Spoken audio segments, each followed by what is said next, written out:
And some of you were here yesterday afternoon, some of you weren't, but just to welcome Jon once again.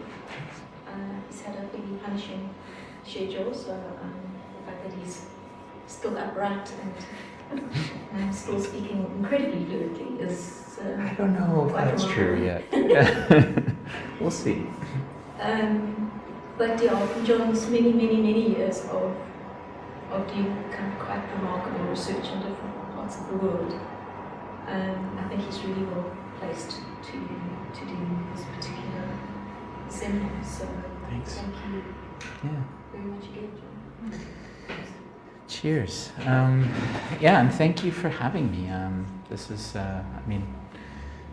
back in this room, was here yesterday and got a chance to spend the whole day on campus, basically, and got to meet some folks for tea and then to do a presentation later with Anne around some of our work and the overlaps of our work, and also some ideas around subaltern social movements.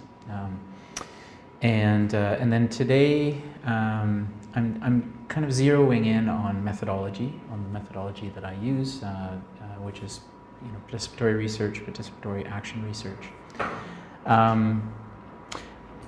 I am going to talk for a bit and present, because especially since we're recording, I figured that it's a good idea to do a little presentation, and I have a PowerPoint that goes with it that's a little bit more informative than I was originally thinking. I thought I'd maybe do 2 or 3 slides, but then I actually had a PowerPoint from earlier that I was able to reconfigure that has more information, which I think will be useful for folks who are watching in the future. But I do want to emphasize the fact that I'm really looking forward to a conversation. So please, questions that you have, you can jot them down as they come up. We can circle back after I go through the presentation and hopefully have a good conversation about, this methodology, which it's a wonderful methodology, but it has its challenges, so I think my byline is I encourage you to do participatory action research, but I also want to make sure that I inform some of the challenges that I've experienced in doing this kind of work, because it's especially when you are coupling it with ongoing struggles for change.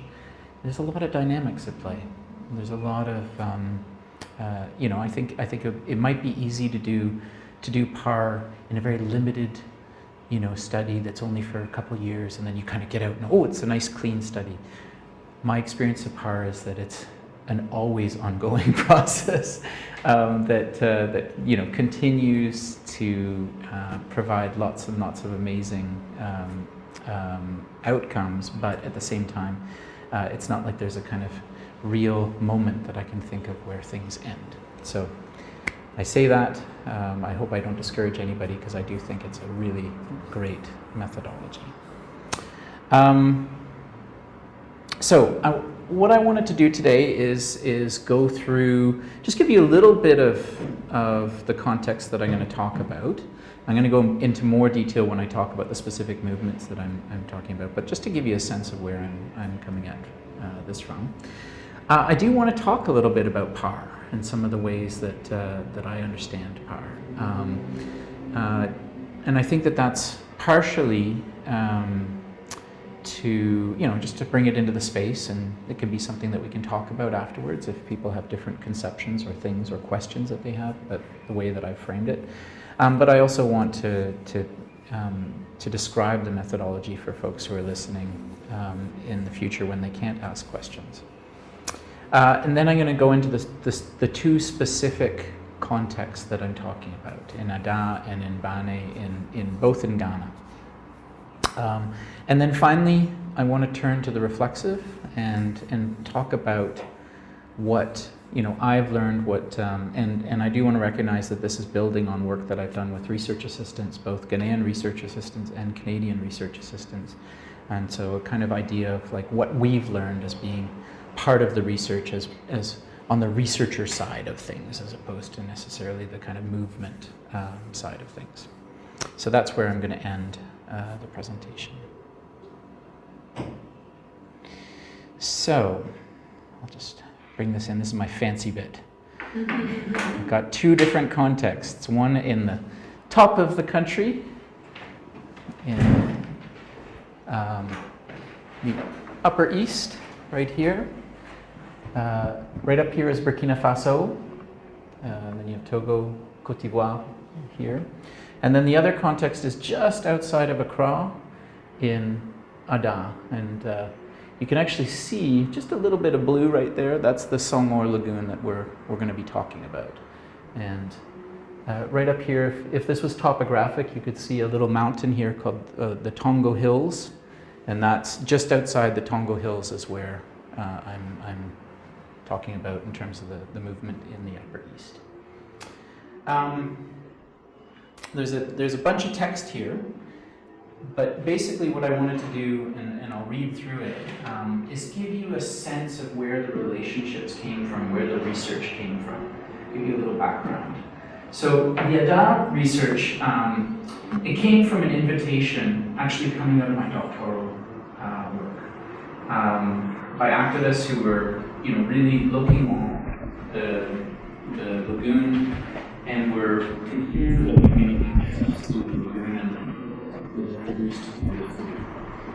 And so the Songor, that little blue spot there, is actually West Africa's largest salt-producing lagoon. It has the potential of producing millions of tons of salt, but it's never really achieved that potential. So basically what this invitation led to was a co-design process that happened around 2010. And then out of that came two different related studies around social movement learning. A 5-year study and then another 4-year study that was not just Ada, but was also focused on the north of the country. So the first one was just focused on Ada. There are definitely challenges that have emerged within the process over the years. I'm going to talk about some of that. But this is my key point here, and it's a point that I'm going to reiterate, and it comes out of yesterday's conversation. Remaining focused and connected to those in the center of the struggle, the ones who are really on the front line of whatever's happening, is the way that this research has, quote unquote, moved with the movement. And that's a term that I came up with my colleague Kofi Lawe, who was based in this context in Adam, and it's actually the article that has come out of this work with my research assistants is called "Moving with the Movements." So really kind of acknowledging that it's a plurality of movements, as well as talking about two different contexts. The Bani context up in the north there began with early conversations in 2013 after there were a number of demonstrations and kind of violent uprising against a Chinese mining firm that had come into the area, and several of their vehicles were burned, and folks were attacked, and there was also police violence against the demonstrators. Several activists were arrested, basically this whole struggle was around the presence of this Chinese mining firm in an area that was supposed to be demarcated for small-scale mining alone. And according to Ghana's Mining Act, small-scale mining is supposed to be for Ghanaians and Ghanaians only. It was not supposed to be any foreign involvement. And yet these Chinese had kind of come in and had been invited in by two Ghanaian mining operations, small-scale mining operations, but still they had come in and then taken over those mining operations. And so the community was really upset about this. The small-scale miners were really upset for lots of very good reasons. This research was co-designed, but largely by organizations working with the context, because the context had become really, really volatile. So there was a little bit of distance initially in the research process. And that ended up being a bit of a problem. And so we'll talk a little bit about that. But then over the course of the research period, we actually began working with the movements who had kind of most emerged in the center of this work. And by this time now, they've become a coalition, and that's who I'm working with now. No longer with a kind of intermediary organization. So that's kind of the research story of both of those contexts. And essentially, I'm going to cover the ways the research has contributed to movement outcomes, some of the ways the research has stalled. I think I've hinted at some of these things and needed a reset, a recentering, to those most in the center of the struggle. And this is what we call moving with the movement. It shares my perspective as the principal investigator, and it also draws on the reflections of the research assistants that I work with and that I wrote this the article with, that are both from the Canadian context and from Canada. All right, this is a lot of text, but it's there. Hopefully this will be a useful resource for folks looking at this later. Basically, I want to start with the idea that participatory action research comes out of two strands of qualitative research. On one side, you have action research. And action research is very, very much based on this idea of kind of action and reflection, and that's kind of the action. But who's doing that, I think, is part of the question that we need to ask. And that's part of why that second part of participatory action research, its connection to participatory research and different approaches is really important to my work. And so how can that action reflection process be a collective action and reflection process that folks who are involved in the center of struggle can really be determining. And so that's really what those two strands, when they come together, help to do. Action research, participatory action research this is not something that is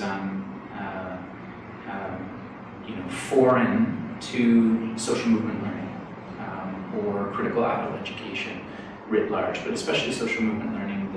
There's been some really good studies by a couple of Canadian scholars, Bud Hall and what's Touré's first name? He's passed since now. He went back to Sierra Leone. Anyway, they did a really great study of social movement learning and how people were studying it in lots of different ways. And they identified participatory action research as one of the methodologies that was most used in this area. It's also been an important methodology that's been identified around ways to address power issues in research and to decolonize research, to challenge the position of people like myself who are maybe coming from a research institution. And that's really the connection to the next point, which is drawing on Deep Kapoor and Aziz Chowdhury's work around making sure that PAR is not academic-led PAR, but is movement articulated.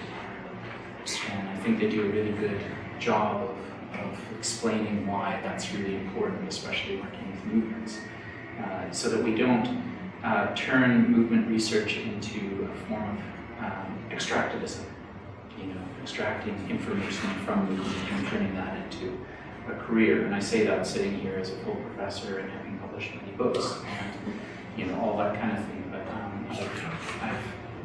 I've tried to work consistently to always check in and make sure that what's being published, what's being put out there is meeting the movement's needs. and is really reflective of the movement's ideas. And when I'm speaking, I make sure that I'm speaking from my voice and not for the movement. I think we talked a bit about that yesterday. I think it's also important to just raise a little cautionary note that participatory action research has been, turned into a flavor of the month or flavor of the year or whatever. The World Bank has done PAR. So I think we have to be attentive to the politics around PAR and how it's being used. Is it really connected to struggle and questioning and trying to change dynamics, or is it being used as a way to kind of quiet people down and say, well, you've had your chance to talk, and, doesn't everybody feel better? That kind of thing. So, from my perspective, I think it's really crucial that that this is a collectively owned process, and that from the outset, from the very design process, there is a collective discussion about how the PAR is going to happen. And I think in a similar way to how we think about informed consent, not as an event, but as a process, as an ongoing, always open question of consent. I think that that's similar to how PAR needs to operate. There needs to be always an ongoing check-in of, are people still engaged in this? Do they feel committed? Do they feel like it's working with and for them? McTaggart is certainly one of the original folks who talked about the importance of having a collective design process. And our argument that Kofi and I started, and then that's been continued in the chapter that came, or the article that came out of this work, is really, this is what we mean by moving with the movement. That ongoing check-in process, that adjustment process, that literally, as the movement is moving, how is the research moving with it? Right? So I'll just read this last bit. Moving with the movement means not only making adjustments to research, but the partnerships, depending on the way in which the struggle is evolving. Ongoing check-in with those at the center of the struggle is the only way to ensure the movement remains grounded. This has been a major learning for us.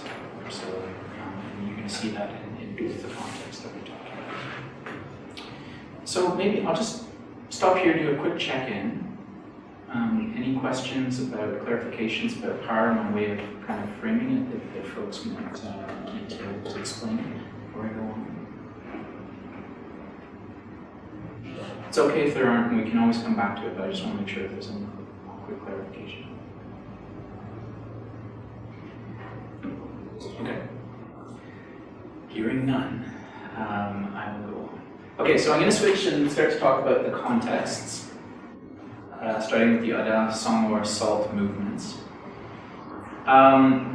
So, salt in Ada, there's clear evidence that it has an over 400-year-old livelihood tradition. Since the emergence of the colonial state and then the transfer into the post-colonial independent state, there have been several stories, several ways in which this 400-year-old tradition has been undermined. One of those ways is through national development processes. There was a big dam that was built just up the river, which dramatically affected the flooding processes that brought salt water through the estuary into the lagoon. You can see, the map's gone, but there's a big river that comes down, the Volta River, and the yearly flood cycle would help to bring a big wash of salt into the lagoon, and then the dry season would, evaporate it all, and then you'd get these heaps of salt that were forming, right? Well, you stop that flooding cycle because you've got a dam, and suddenly you've dramatically undermined the salt production of this lagoon. So that's one way.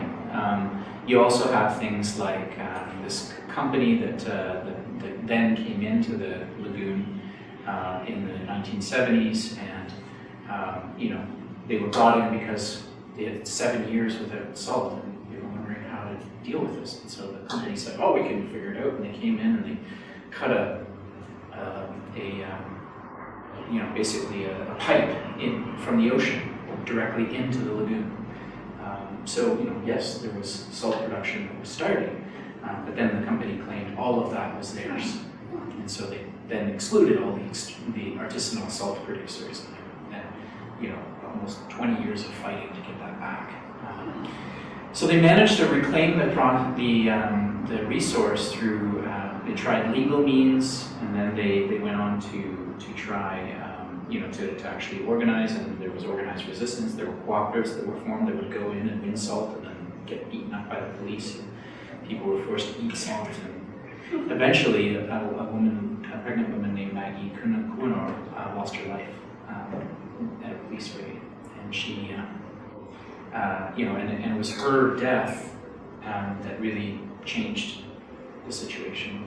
The government of the day said, this is not right, and came in and kind of decided to give the resource back to the people and set up this really wonderful plan that would have had cooperatives around the lagoon winning salt, and then a spot for industrial salt production. So there would still be some company involvement, but there was a long consultation process with everybody around the lagoon. And people really felt like, yes, we can go with this.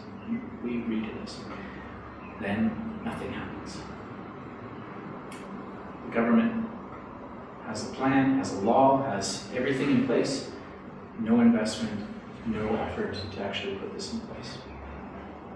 And so that happens, and then people take it into their own hands and start to create little salt pans themselves, and those salt pans start to exclude some people, and then you have winners and losers in the local context, and then you have large salt pans that are created around the lagoon, and those are owned by local and national elite. And the big losers in that process will win. They went from being able to win salt and using that as a basis for doing all sorts of things, like you know, having their marriage trunk prepared, so they had all the cloth and various different things they needed, and you know, to doing things like paying school fees, and those kinds of things. All these things were suddenly eroded. Women's independence was eroded, and they went from being the owners of their own labor to suddenly being wage laborers in all these small pans or big pans, because they couldn't get hold of the cans.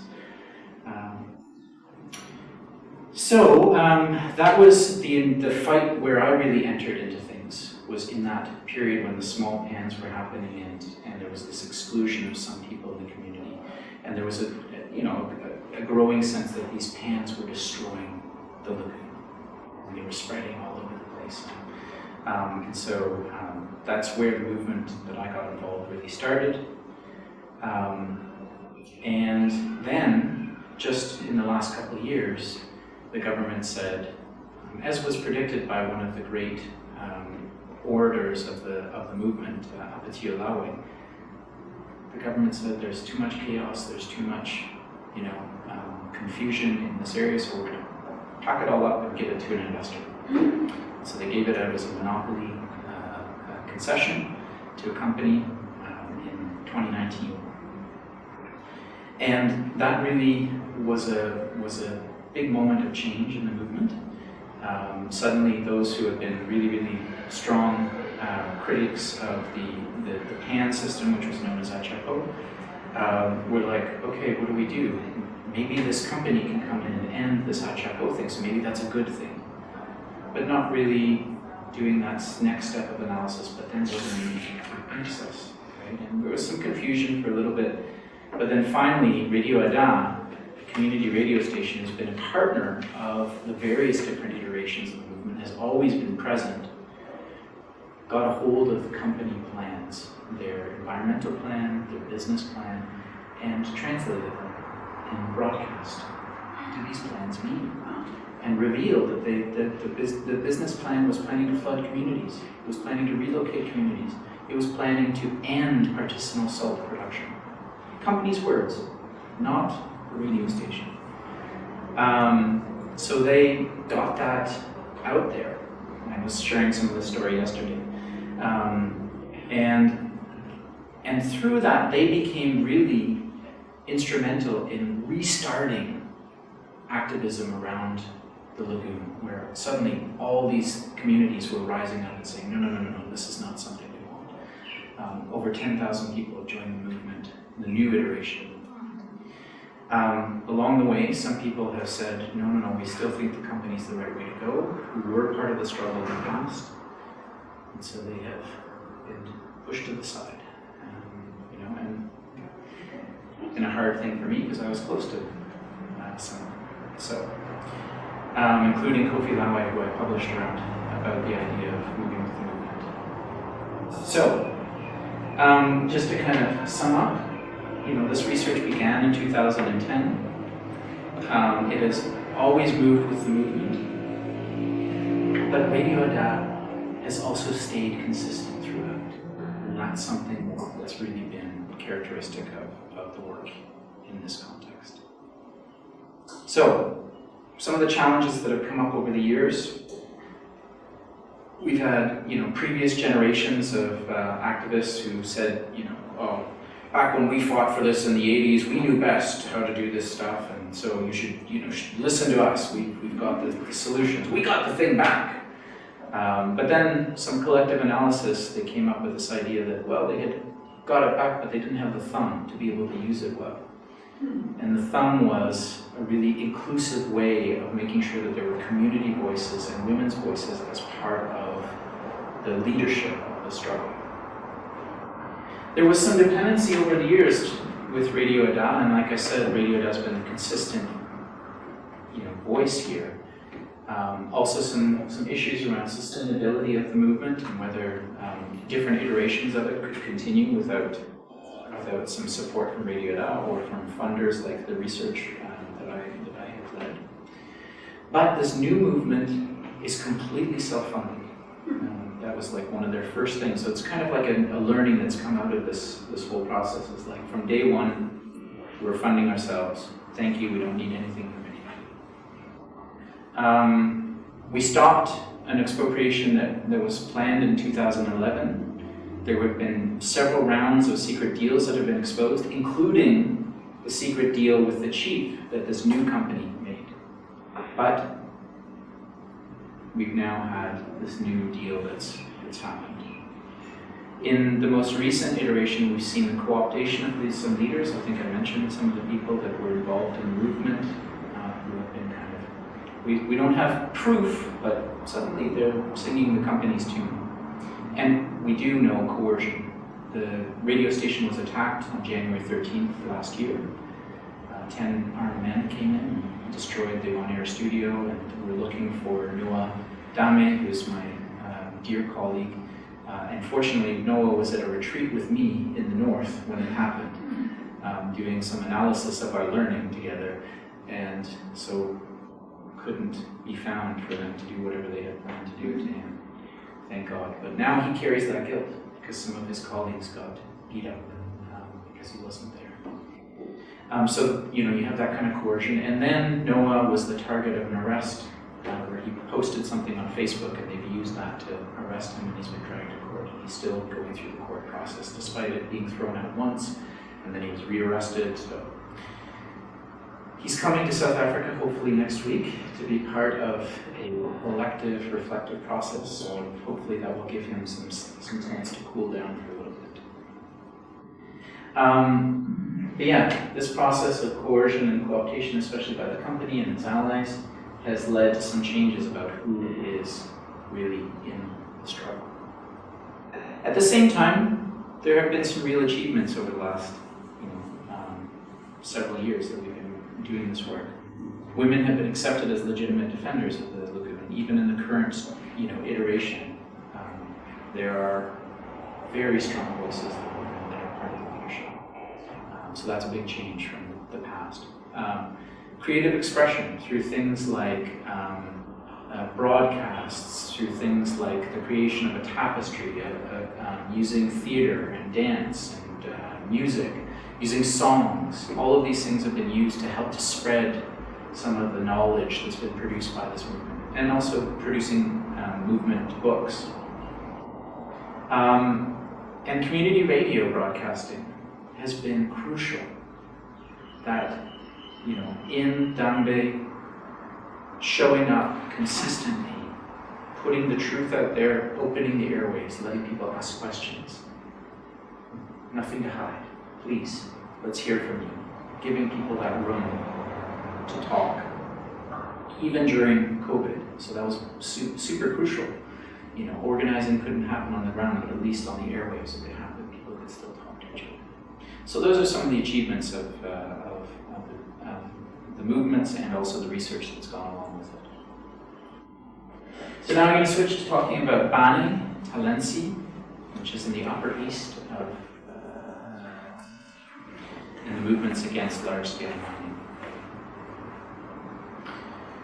So, as I mentioned in that little brief opening, the area that I'm talking about in the Upper East was identified as a small-scale mining area in around 2006.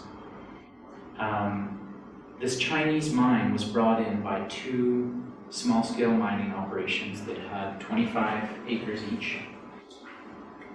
But suddenly, this Chinese mining firm went from being a service provider, so they were supposed to help me with some technical knowledge about how to do this work. Suddenly they were taking over, and they were drilling deep shafts, and people were starting to get really concerned because it looked like they weren't doing small-scale mining, and also they were not supposed to be leading this stuff. And they kept telling these small-scale mining operations that had invited in them, oh, we haven't found any gold yet. And yet at 3 a.m., twice a week, bullion trucks were driving out of their compound and heading somewhere. We don't know where.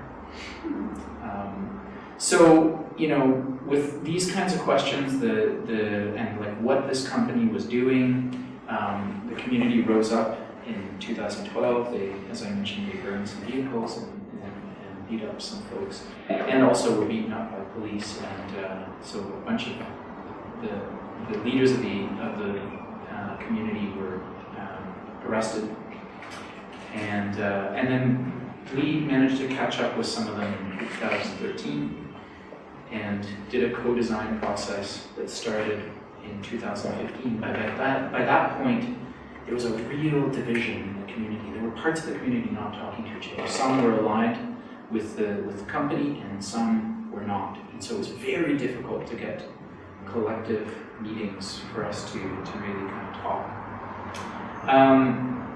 But then after that period, there were several movements of youth that started to emerge that were focused not just on this one community, but saying, look, if this is happening here, we're predicting that the government's going to come in and let large-scale operations happen all over the place. So we better start organizing more broadly. So that was one of the ways that they managed to get around this division, was to actually go broader and start organizing in other communities. And so it was really that group that we started to talk to. You know, throughout this period, there's also been some really brave journalists that have reported on how this company has bribed judges, has bribed politicians, has bribed police, and you know, several of them have been chased out of the place, and some of them have been threatened but have continued to show up, including Edward Adeti, who I just had the pleasure of interviewing last week for my podcast. And yeah, so those journalists have actually become part of this movement process now. And sure enough, in 2018, the government decided that large-scale mining was the way to go. And so now Shanji this Chinese mine has turned itself into Earl International, which seems far less Chinese, right? But it's still a Chinese firm. And I think I just want to take a moment, because one of the things that's happened in their behavior has been in the process of building their deep shafts, they've let off several explosions and they've not warned anybody. And so the small-scale miners who have these shallow shafts, they've been in those shafts and the explosions have gone off. And so we've had several instances of, 9 people here, 16 people here, another 7 people getting killed. All young men, right? And and all leaving families behind that were dependent on their income. And we can be very critical of small-scale mining, especially gold mining. Sorry, I should have said this is gold mining. It's very environmentally damaging, but there are ways to get involved with small-scale miners and start to work on some of those things. Large-scale mining is no better. You know, the idea that large-scale mining is more environmentally sound than small-scale mining is just garbage. So anyway, in terms of our research, we started working with some organizations that were working with communities, but we ran into some problems there, and I'll talk about that in a second. And so then we kind of went through a process of resetting the research, and by 2020 we had reset it, and we're working with this new movement coalition called Savannah Research and Advocacy Network that's now driving the research agenda. So some of the challenges. So, movement dynamic shift meant that, the fact that we wanted to focus at the community level initially was really difficult because of those divisions. So we made that decision to work with some partners. Then the community radio partner that we were hoping to work with completely failed us. They basically didn't broadcast anything. And that eroded what little trust we were starting to develop at the community level. At the same time, we kept showing up, and as this new movement emerged, we were able to start to develop a relationship with them, despite this failure. At the same time, there's been a similar kind of co-optation and coercion of activists and journalists that's led to betrayals of different instances of movements arising. Brother on brother. One district assembly man who was extremely important organizer in the movement, his own brother, told lies to get him arrested because his brother was getting payments from the company, and then his brother, that same brother, has now turned on the company and is now telling his story about where all the skeletons are buried of what they've done. So, you have this weird thing over time where people start to switch allegiances and this kind of thing. At the same time, there's been some achievements. Women's use of songs and effort around trying to build some, healing around divisions we were able to kind of participate in that. And we were also able to be part of this process of the emerging of the new movement, and kind of show how that's come through such a difficult process of betrayals and this kind of thing. And also the way that media has now come into this. And so it's helping us rethink, like, community radio in Ghana has been an integral part of the movement struggle. Not so much in the Upper East, but there have been some amazing journalists who have stepped into that space, right? So it's about trying to refine how we classify different kinds of allies.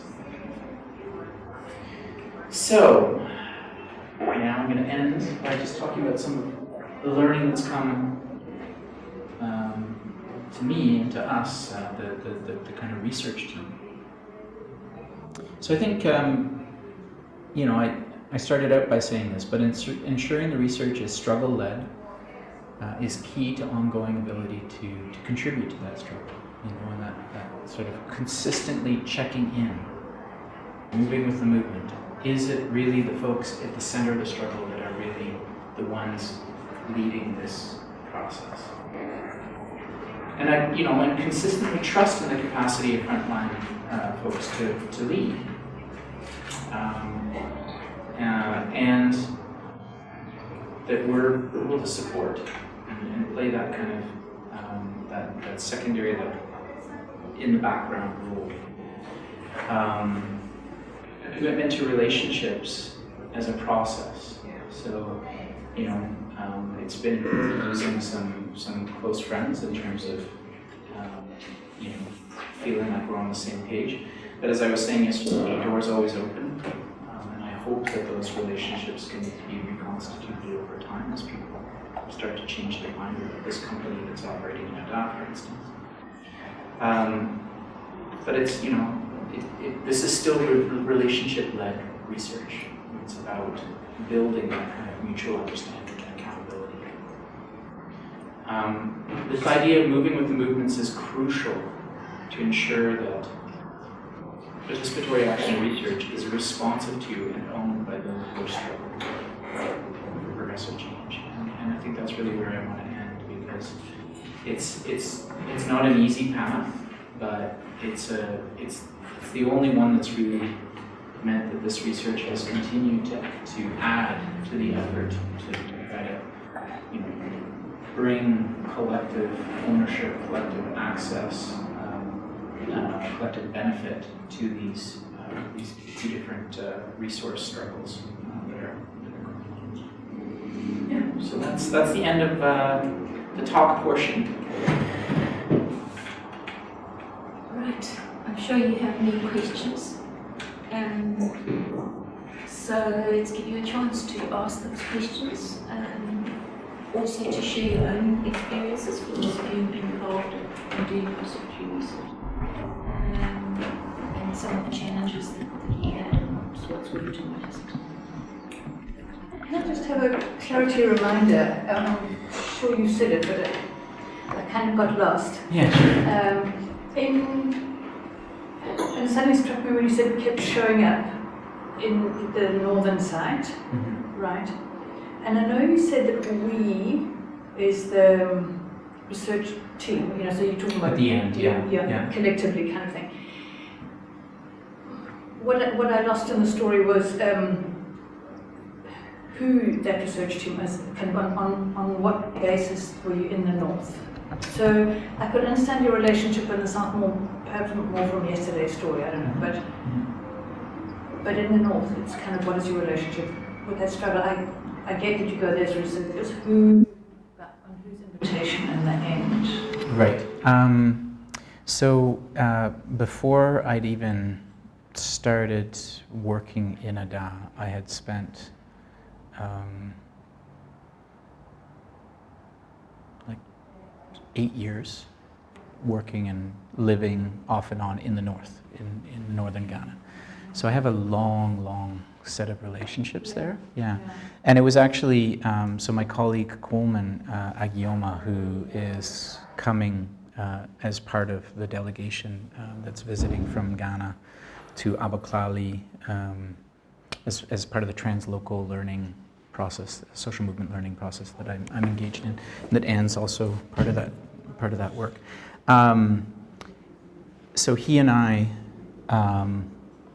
were in the north, and we were traveling and had gone to Bolga from Tamale, where we often have been working. And when we were in Bolga, we were actually approached by some folks who were involved in the situation, and they said, "Hey, do you know what's going on here?" And we said, "Oh, we saw something in the news and this kind of thing."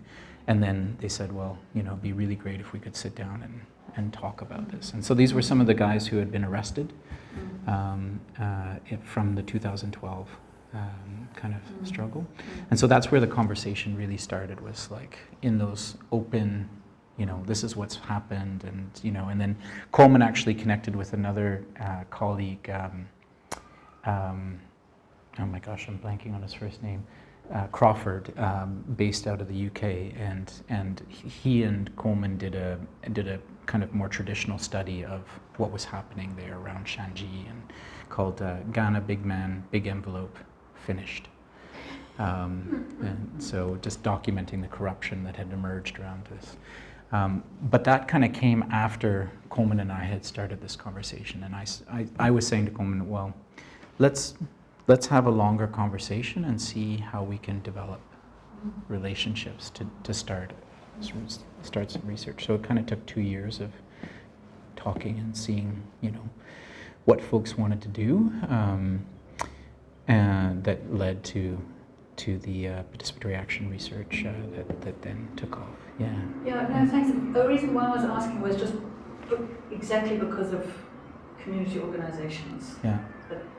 That I was with. I mentioned like last last year, and it's around mining too, and the same kinds of shenanigans and stuff that everybody's dealing with. All of those complexities are what both with the coal mining area in the north and titanium mining on the Wild Coast, and the sea mining, gas mining and stuff. But it's just, these are the same kinds of stories that those movements are exactly grappling with. Yeah, and I should say, like, Coleman is a partner, a research partner in all of this work, and it was in a lot of ways more based on his relationships with that area than that the original conversation happened. But then it was the two of our relationship that kind of continued to open those discussions. Yeah. So. Yeah, I'm going to ask for more questions, but I'll just throw in my own question. Jon, maybe just say a little bit about almost like the kind of research brief, right? So it's not about documenting this struggle. Yeah. So talk a little bit about what the nature of that. What is it that people have been wanting you to help them? Well, so in a lot of ways, in some ways it is actually documenting the struggle, but it's documenting people's reflection on it. So another part of the research method that I use is a process called restorying. So the idea is to collectively kind of try and describe what's happening, but then to return to that description over time and think about what's changed, right? And use that as a learning process. So actually having a living document of learning. So that's really what's emerged through this. And so the questions that come up, the gaps, the silences, the interrogations. No, that's not really what happened. Those are all living parts of the document. If you read the movement book that was produced in Ada, you'll see that like there's a huge chunk that are notes where we've documented conversations, where a certain idea came from.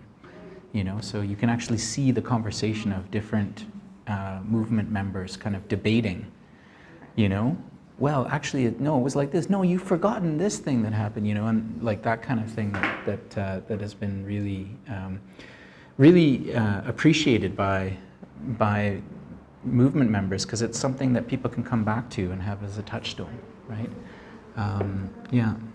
So. I could just ask then. So I'm assuming that part of why you are documenting and doing this kind of research is so that it gains wider audience, wider research or readership. Yeah. How successful has that been in any way to try to feed into the social movement? Yeah, I would say that it's been very successful for Ada. And I would say it's been less successful in the north, in the Upper East, but not entirely unsuccessful. And in fact, right now, the focus of the translocal learning is really about these different movement contexts continually sharing stories and thinking about how to disseminate those stories to audiences broader than just kind of their locality and what that looks like, trying to start to take control of that process. So, for some of those same reasons, like to get a real sense of where things are going and, who's picking stuff up. But no, I mean, I've been very surprised by, folks who have read about the Ada context. We had, when the radio station was attacked, we had folks in Spain who were carrying the story. We had folks, there was a community radio network across the United States that carried the story. I managed to talk to the Canadian Broadcasting Company to carry the story. So there were people organizing in all sorts of different contexts that all knew about the struggle and wanted word to get out. And that's not to mention, there was a whole network of folks who have had all sorts of different relationships, but come from Ada, but have a relationship with the community radio station, who are writing on the Facebook page and talking about what's happened, why has this happened, living in Atlanta or in London and this kind of thing. And then within Ghana itself, I would say the Ada struggle is actually one of the best known struggles now, largely based on all of this work that we've been doing to make sure that people hear about it through things like this theater piece that we did and the consistent radio being partner to it. Yeah. So that's kind of, yeah, it's actually, yeah, makes me pretty happy with that side of things. So. Can I just jump in there? Yeah. Yeah, thanks. Because with some of the two groups that we were working with last year, with Sisonke up in the north and the coal mine, the thing that was most required. I mean, we were just finding, being in each other's spaces, and just learning from each other. But the thing that they really wanted was for more people to know about the struggle. Mm-hmm. So if anybody wants to do anything like that is helpful to us, that's what we want, Yeah. is for people to know what we're doing here and what it's like and what it's not like. And so even just coming to the class, as we were going Yeah. to another way, and it was quite nice because some other staff from other places joined us, and that space to talk it out to a whole new group of people was just on its own. I mean, it was very, very fundamental. It was very visceral. So they're young, pretty young activists, and it settled something. It felt okay, cool. This time that we're spending together, we've got something out to some other new people. Yeah. And on the other hand, what it made for my class, which I did not expect to this degree at all, they were blown away, completely blown away. And it was really interesting. I mean, it was just, when I tried to talk about it like the next week, so what was it? A lot of it was because the activists were people like them. Yeah. It was people that we know. Yeah. It was talking about contexts and spaces that we know, and here they were being able to tell us what they were actually doing and how they were actually fighting it. Yeah. And look where they are. They're all the way from there. They're here talking to us, and I underestimated. Yeah. Actually. Yeah. The value of that. Yeah. I mean, I've seen this from my research assistants, the Canadian-based research assistants and the Ghanaian-based research assistants, like Alassane, who is one of the Ghanaian research assistants, who grew up in Tamale and has been part of this research and was like, I didn't know any of this stuff was going on. And now is like wanting to do a master's and get really involved in sort of disputing some of this stuff. And and then my Canadian-based research assistants have, many of them have maintained a relationship with these contexts and have been some of the people who have, like, when stuff happened, when the station was attacked, they were out there telling people, look at this, look at what's happening here, this kind of thing. So I think there's some really deep connections that are made, that way. Just coming into contact with that story, it's been really powerful. I really like your relationship-led research. Yeah. Yeah. Jon, can you talk a little bit more about that kind of dissemination of the stories, like how it gets out, right? So you mentioned the book that the movement itself produced. You mentioned in passing the tapestry. You mentioned in passing the theatre. Can you say a bit more about those kind of things generated from the movement itself, over and above what the kind of research team has produced in terms of publications and podcasts? Yeah. So. Sure. I guess I would come at it in two different ways. There's the dissemination. I mean, having community and community-minded journalists part of these struggles has been a really important way to help get this stuff out. So, Radio Ada created a radio drama where they talked about some of the issues that were going on in the Sangor, but used a kind of fictional way to talk about it, you know, and talk about some of the problems with the chiefs and the decision making that was happening and who was being excluded. So, you know, using that kind of approach, as well as, you know, the news or having call-ins where they would talk about sort of the issues in the lagoon and get people to call in and share, you know, that kind of stuff. So there's that kind of dissemination stuff that's happened, right? And I think that's really important because, especially in the Ada context, this new show that Radio Ada developed called Mano Mono, which literally means it's happening, is this show that was developed, and the first 10 broadcasts were those documents, going through those documents and getting people to come in and help to interpret those documents, you know, and that's what they shared, you know, and then they ran all of them, and then they did a second round with call-ins so that people could then call in with, I don't understand this, or what does that mean, and this kind of thing. Before they then did the next round of their program was to go out and go to all the major communities around the lagoon and just check in. What do you think? Did you hear the show? Did you have questions about the document? What is your opinion of it? And then broadcast those things, right? So kind of open mic within the community. Exactly, right? And, you know, and one of the things that they checked, has the company come and talk to you? Have you had anybody talking about environmental impact? No.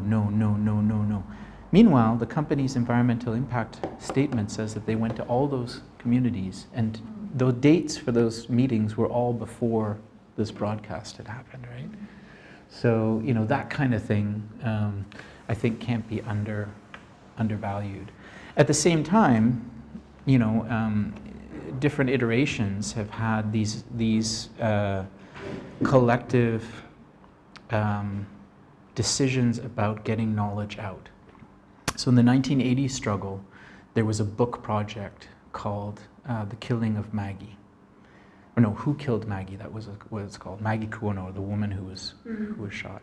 And so the movement, you know, held up her death and said, who's responsible? Okay, it was a police bullet, yes. But why were the police there? Why? And so they did this kind of, and they had a whole, the back of the book talks about this educational process where they did a very kind of, you know, critical media sort of process of analyzing, you know, who was behind these things, and then they built these chapters where they talked about the colonial past, and they talked about how, you know, colonialism had set up a division within the community between the main chief and the priest who guards basically the maintenance of the lagoon, and how that was used to create division that allowed this company to come in, and how the company was then able to go in the back and take a small concession that had been agreed with local chiefs and turn it into a huge concession because they had buddies at the land commission who changed things, you know. And then, so they documented all of these things, and then the struggle and this and that. They share that all in a book, and you can actually, it's online. I managed to get Sussex, IDS at Sussex to carry it in their archival library, so it's now digitally available for posterity. That book project kept coming up. We need to do another book project, especially those older activists. We need to do a book project like we did before. And so eventually that's what we ended up, we developed a whole book writing committee, and then we had, you know, a kind of broader group that when the drafts were done, those drafts were checked with everybody, and then when the final draft was done, it was taken to a couple different communities and shared with people and got feedback, and so there was a whole process of engagement around the development of that text. And so, you know, definitely, like, I don't want to understate this. The research did support that process, but it wasn't leading that process. You know, yeah. And then, sorry, did you have a question about that specifically? Okay. And then after the book project, and especially after, you know, it had been recognized that women's voice had been kind of marginalized within leadership. There was actually this breakaway movement, the Kachimi Brave Women, that kind of emerged and became the main vehicle of struggle for many years, 7 years. And they kind of said, look, we need to do something that's more for the people. Not everybody's going to read this thing. So let's do a play. Let's do a piece of theater. And so they did this participatory theater process that actually my partner Liliona led,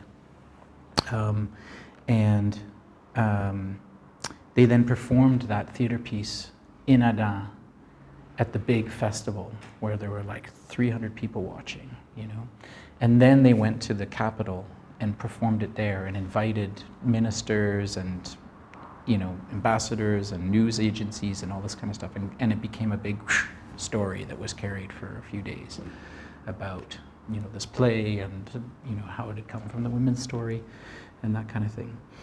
And the play tells the story of the struggle, origins of the lagoon, and yeah, also the struggle. Struggle, yeah, and Maggie is important in there, but also the old woman who's the woman who the goddess who is supposed to have shown the Adas where this lagoon is and what her teachings were around how to use it well. Those were all elements in the play, right? And then in the most recent iteration of the movement, lots and lots of use of YouTube and social media to get videos of like stuff that's happening right in the community when the bulldozers are coming, when this kind of thing is happening, so that you get on the spot things that are being shared, and using WhatsApp a lot for that kind of thing. So does all of that document like the efficacy of the play and the book, and you've got, is that documented from a research point of view, or Yeah, I mean, when you say efficacy, I mean, I don't necessarily think we have documented exactly how things have been used in depth. But we definitely have evidence, like the media stuff when the play was, that kind of thing. Yeah, absolutely. And we've seen consistently every year. The other thing that the women developed was this big tapestry that told the story of the lagoon and the struggle around the lagoon. And they used that to do public education at the big festival every year.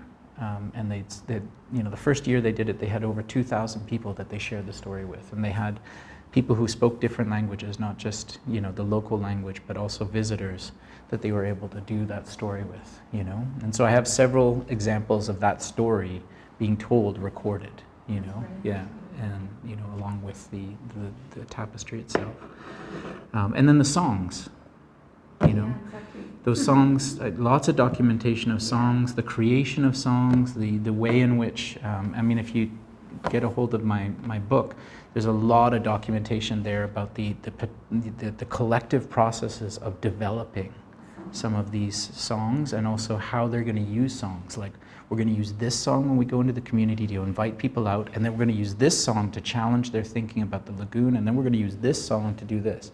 Like thinking through their processes of what they're going to do when they go and talk to communities about what was happening. So, so that kind of documentation too is there. Yeah.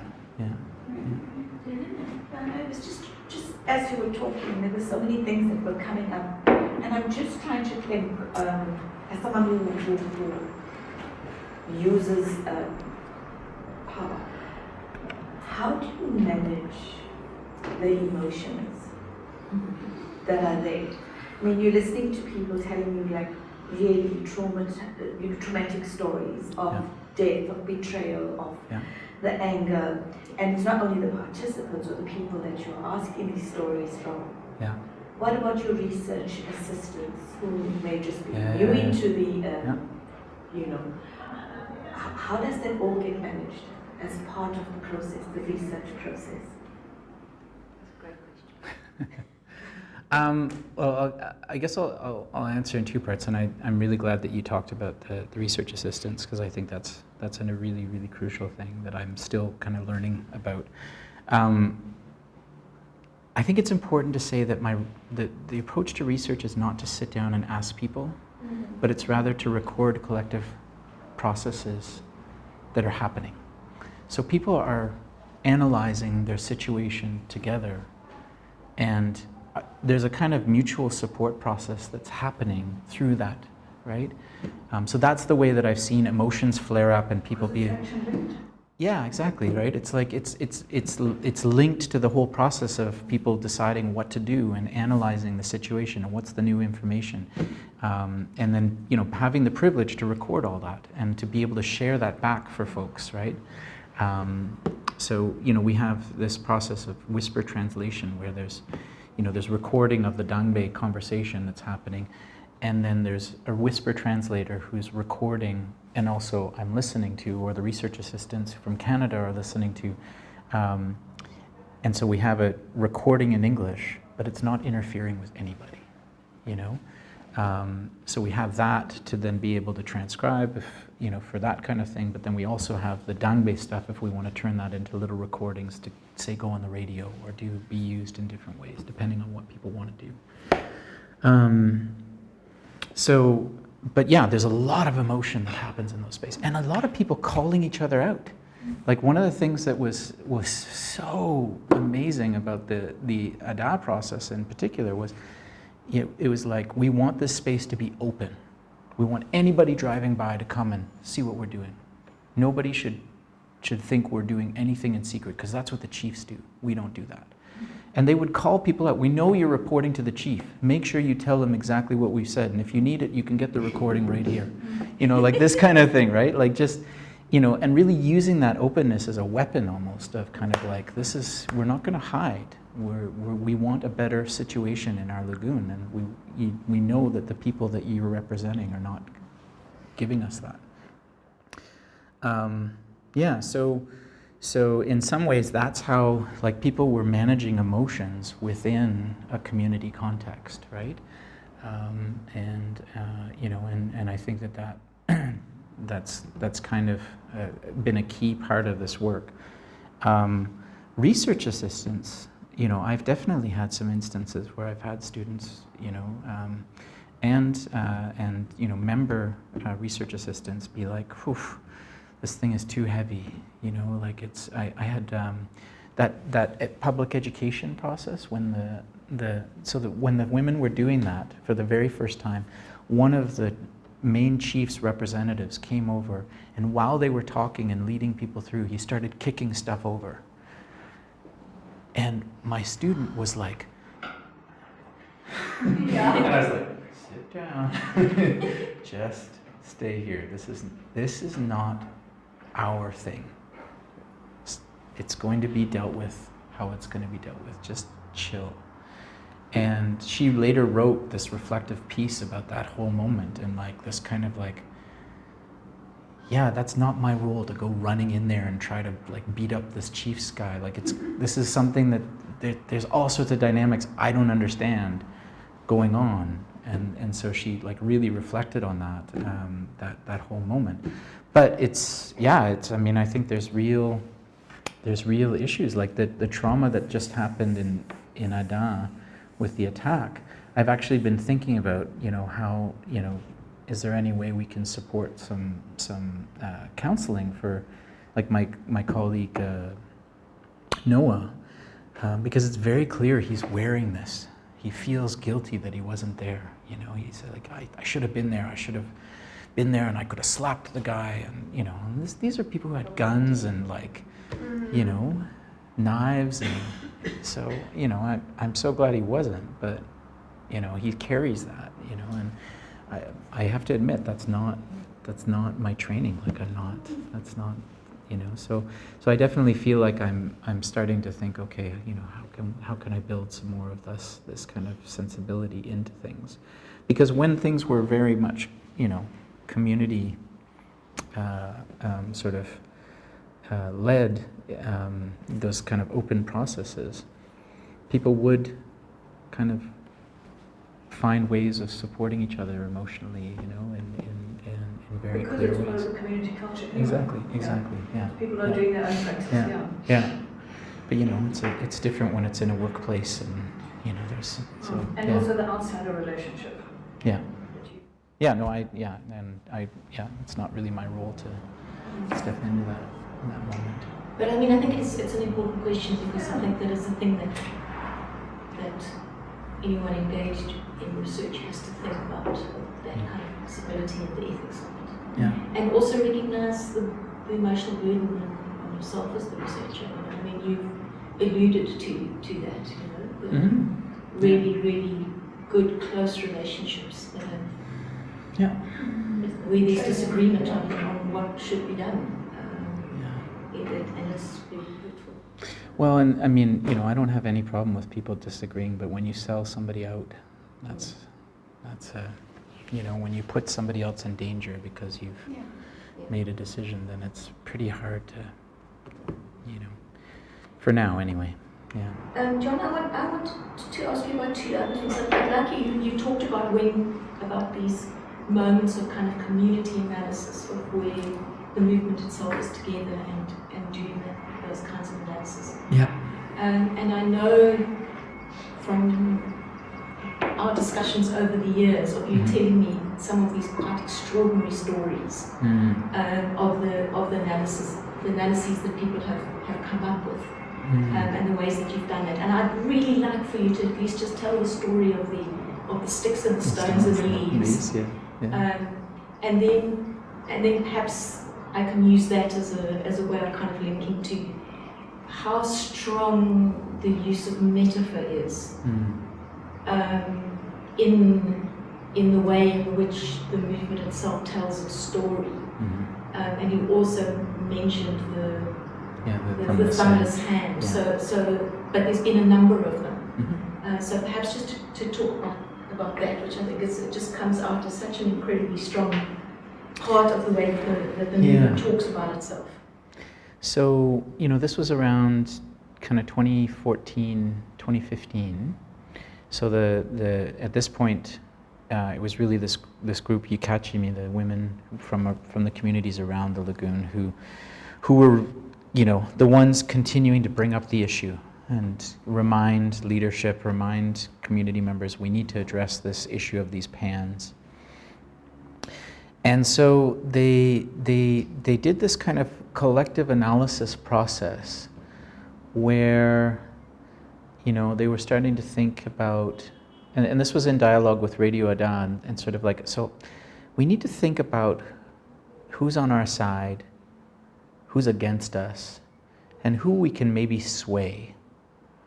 And so then they had some more conversation, and they decided, okay, those who are with us are leaves. Those who are against us are rocks.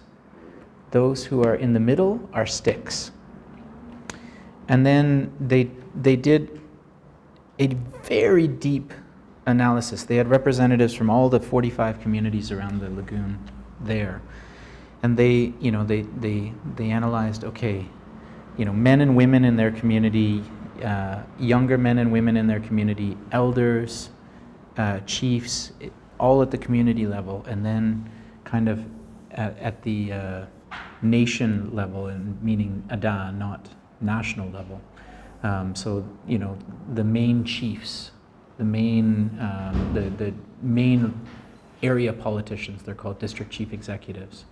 You know, what were they? The media, you know, what were they? You know, they had Radio Ada there. The Radio Ada was a leaf. You know, and then they analyzed national.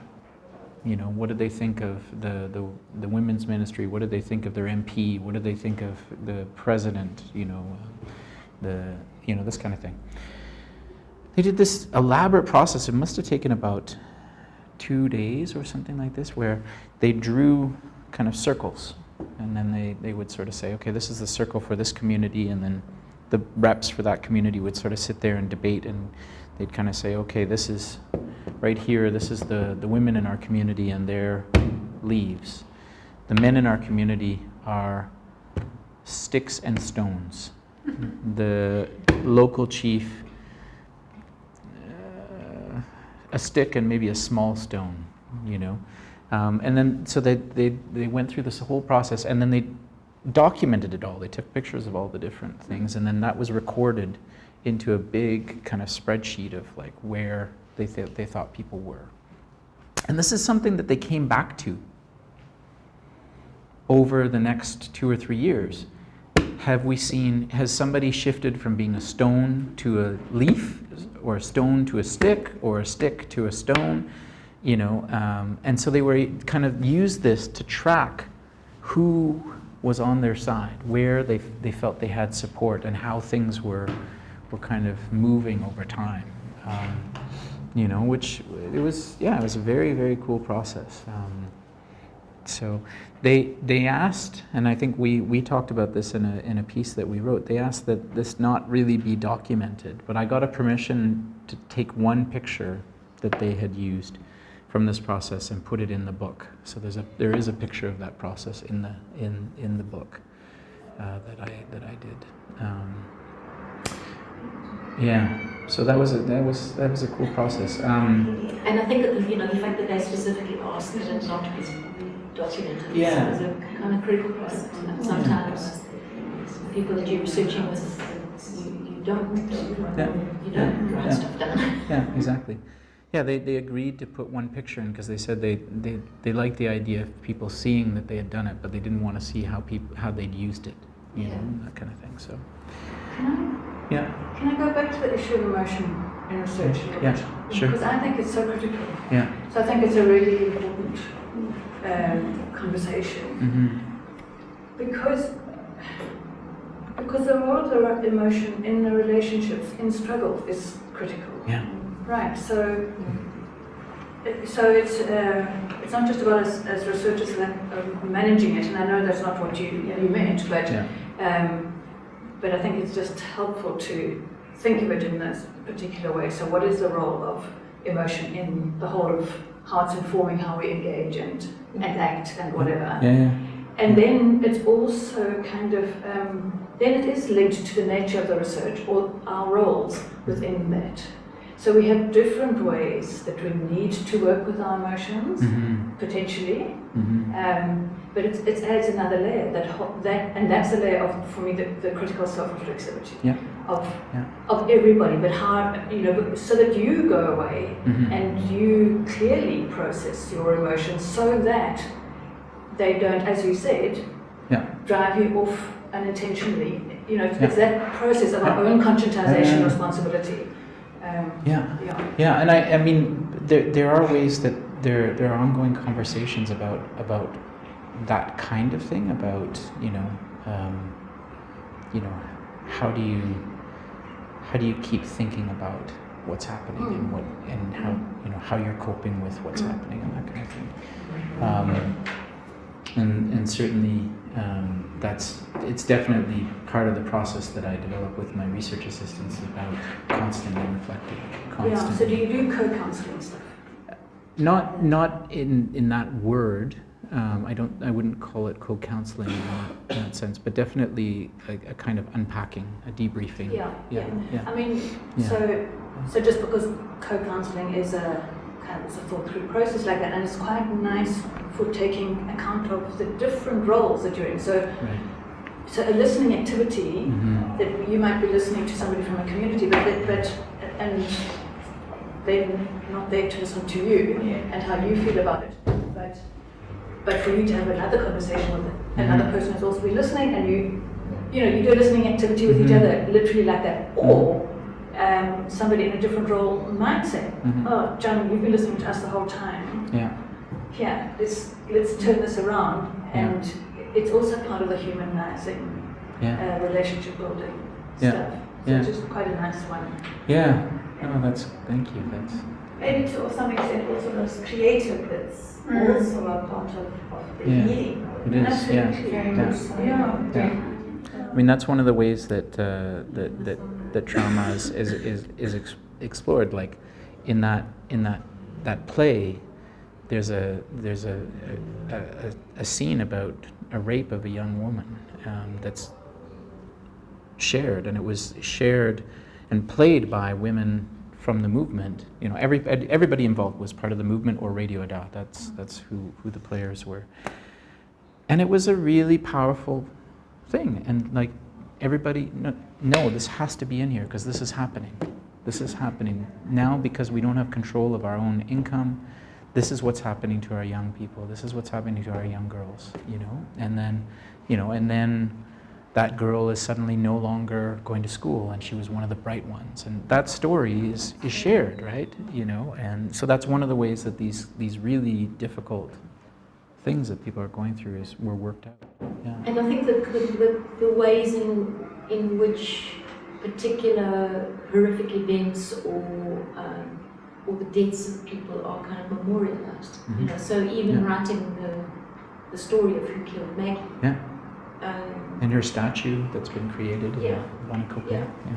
You know, I mean, I think with Abhlali, it's the ways in which that recounting of the names of the people who've died, and just the naming of it. You know, so like really early on in the history of Abhlali, a little boy called Mano Mono died in a fire. He was a year old, and just they created a story about Mano Mono dying.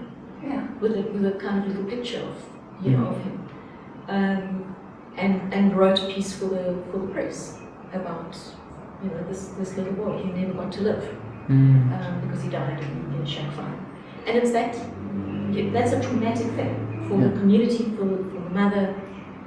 But these things get talked about over and over and over again. You know, these names get recited. The literal remembering. Yeah. Keeping it in the community.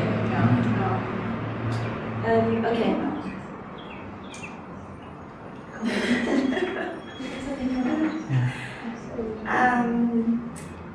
My thoughts are on the first one was I was very happy with how you just put it out on emotions, because I was thinking of the communities as well as the researchers, how are we really reacting towards this, because it's something that's happening within the communities. It's happening within the communities, and the families, they may be impacted and all that, and how they actually deal with the situation. And Professor spoke about the stones, the leaves, and the sticks, and the leaves being the people who are actually on your side as researchers. Then, if you look at all the work that's been done, all this dramatization, music, and all that, teaching people about the impact of their mining and the role of the lake and everything else, how is the impact? How are you seeing it all this? What do you see people? Do you see more people going to the leaf side? Or are they still stones? So that was a particular moment, 2015, 2016, and it was kind of done over the next couple of years. But then in 2019, basically everything about that no longer relevant, because this company has come in and taken over the entire lagoon. And so this whole analysis was about these small pans, right? These individually owned pans on the inside, and then larger pans owned by elite on the outside, that were preventing, like if you were a community member who had a good relationship with the chief of the community or of one of the main divisional chiefs, you would get a small pan, right? But if you didn't have that, then you were no longer able to get salt. And it was always men who got these pans. So women automatically were part of the not any, and like I said, they lost, hundreds of years of access. Like Ada is a very interesting context, because traditionally women have always had a stronger say, because they've always had their own ability to go and win some salt, to go and sort things if their husband is an idiot or drunkard or whatever. They can go and sort things out themselves. And so it definitely some different gender relations in the area. But suddenly, that whole ability is gone, right? And so that's one of the reasons why the community-based women were the real kind of like movers and shakers to say, this system has got to stop. And so some of the women were actually saying, we need to get government to come in and take this over. Other women, like this troubadour, Apatio Laue, she was like, careful what you wish for. Exactly. If we don't get our shit together, government is going to come in and take it over, and we won't be happy. You know, that was her song. So that analysis of the leaves and the sticks and the stuff was all about those small scale pans and this effort, this campaign to try and stop it, right? And, you know, I would say that over time they were gaining momentum, you know, and in fact they had gotten to the point where I think partially because I think that the main chief, Nene Ada, who's like the paramount chief, kind of saw them as a useful voice. Suddenly they went from not being invited to the big festival that happens every year to now suddenly having a spot. And they could march with everybody else. And people were cheering, look, hey, UKZN have arrived, you know, not knowing that this guy was having meetings with this investor to now give away the lagoon, right? So, yeah, so I mean, this is some of the complexity. Maybe sticks and stones and leaves aren't right anymore. Or they Yeah, well, I mean, one of the metaphors that... Some of the sticks was, I mean, some of the leaves were sticks. Yeah, well, I mean, and some of the UKZN leadership have now become stones. Yeah. Because they, you know, they big pictures in the press, you know, talk about documentation. I have a documentation of Mary Akute, who was the president of UKZN, who was here with us in 2018, meeting with Aboklali, standing, getting a big check from the company, you know. It breaks my heart, you know, she's a dear friend of mine, and yeah. So I think that you know, that's there was definitely some changing that was happening, but then we find out that actually the story has completely changed, and there's a new, completely new struggle on our hands, you know. And so, you know, the new analysis that's coming out of the current movement is really about, you know, like, we got to get the truth into people's hands. And then we've got to support people. People are getting shot. People are getting beaten up by police. People are getting arrested.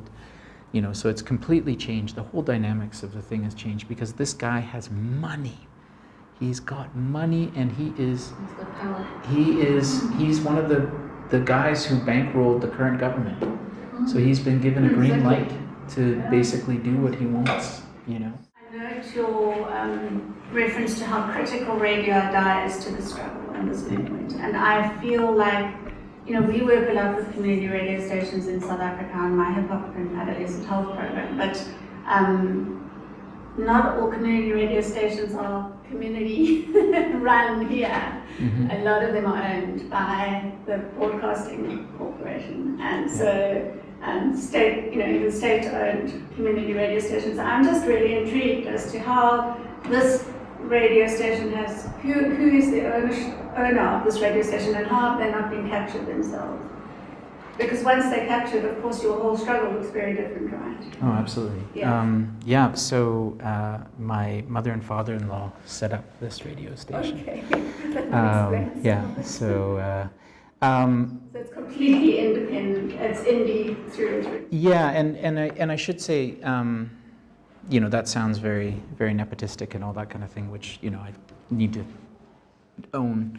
But at the same time, so my in-laws, when they came back to Ghana after years and years of my father-in-law worked for UNESCO, and he had actually set up Ghana Broadcasting, the television, under Nkrumah, and then when the coup happened, he had to run away, and you know, this kind of thing.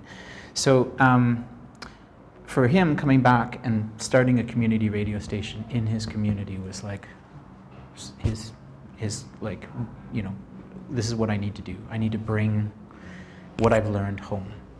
And they went through a long process of, you know, like they came home in '94 and the station didn't get on air until 1998.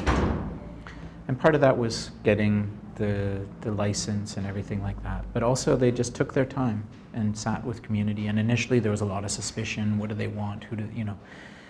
This station is so deeply loved. You know, when the station was attacked, the amount of people that came to the station for weeks, you know, just, oh, here's some cans of food, some tuna, you know, just, you know, like, you know, just regular folk, but also the Muslim association, you know, so it's a deeply loved community station. But Radio Ada is not alone in Ghana as being this kind of thing. They're part of what's called the Ghana Community Radio Network, which is a network of about 24 stations. However, there are about 80 stations that have community broadcast license. Most of the rest of those are all owned by politicians or business people who basically you run them as either an outwing of their party politics, or as a commercial station. The community radio code, which, you know, probably if you talk to anybody in community radio here in South Africa, they'll have heard about Ghana's community radio history. The community radio code in Ghana is like super, super clear. You go commercial, you're out. Okay. You get partisan, you're out. You know, like very, very clear. You know, at the same time, the Radio Ada had to struggle with this idea that community radio is supposed to help bring people together to find peaceful solutions and all this kind of thing. And they've had to kind of come to grips with the idea that sometimes you have to bring people together because there's some real danger and you have to confront it, not just try to get everybody to calm down and this kind of thing, right? So that's been one of the big learnings of the station, I think, is that, you know, you got to stand up at some moments.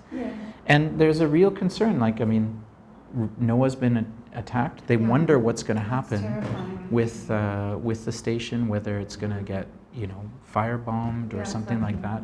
There's the company started its own radio station in, you know, a community just down the road, you know, and a bunch of the people who worked at Radio Ada, who, you know, have been volunteers. It's a volunteer-run station. They were given jobs, you know, but they're all like, it's terrible. We're not allowed to do what we want. We're not allowed to. We have to just tell what the company wants. So they hear about all these stories, and they're just kind of like, well, we got a job to do. We're just going to do our job. So it's not a simple thing, but it is something that they've, like, there's a deep commitment, and, you know, the Ghana Community Radio Network launched in, I think, 2001, and, you know, it's been a really important place for an alternative voice and media. Cheers. And on that note, Thank you. I'm going to just say another thank you to you, Jon. It was absolutely fascinating, giving us lots and lots to think about, giving you lots to think about. Yeah, exactly. I think this is So- thank you. I really appreciate the thoughts, and Thanks again to Leon and Dwayne for being prepared to take on this video.